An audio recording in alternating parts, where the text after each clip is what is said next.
اعوذ باللہ من الشیطان الرجیم بسم اللہ الرحمن الرحیم وجاءت سیارة فارسلوا واردهم فأدلى دلوه قال يا بشرى هذا غلام وسروه بداعة واللہ علیم بما يعملون۔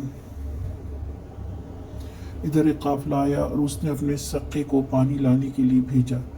سقے نے جو کنویں میں ڈول ڈالا تو یوسف علیہ السلام کو دیکھ کر پکار اٹھا، مبارک ہو، یہاں تو ایک لڑکا ہے۔ ان لوگوں نے اس کو مال تجارت سمجھ کر چھپا لیا، حالانکہ جو کچھ وہ کر رہے تھے اللہ اس سے باخبر تھا۔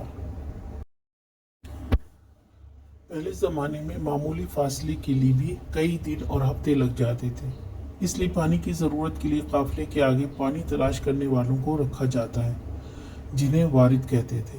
اب ایک قافلہ وہاں سے گزرا اور اس کے وارد نے کنویں میں ڈول ڈالا تاکہ پانی کا اندازہ کیا جائے اور قافلے والوں کو پانی کی اطلاع دی جائے جہاں وہ قیام و طعام کے لیے ٹھہر سکتے ہیں، اور یوسف علیہ السلام اس ڈول کو پکڑ کر باہر آ گئے۔ اب والد نے خوشی سے آواز لگائی، ہائے بشرا، یعنی ہائے خوشخبری، یہ تو ایک بچہ ہے، ہم اس سے فائدہ لے سکتے ہیں۔ بدہ سامان تجارت کے لیے گنتی کے لیے بھی استعمال ہوتا ہے۔ انہوں نے ان کو بھی سامان تجارت سمجھا اور چھپا لیا، مگر اللہ تعالیٰ کو سب خبر تھی کہ یہ کیا کر رہے ہیں۔ یہ قافلہ شام سے مصر جا رہا تھا۔ آج کا سوال، وارد کسے کہتے ہیں؟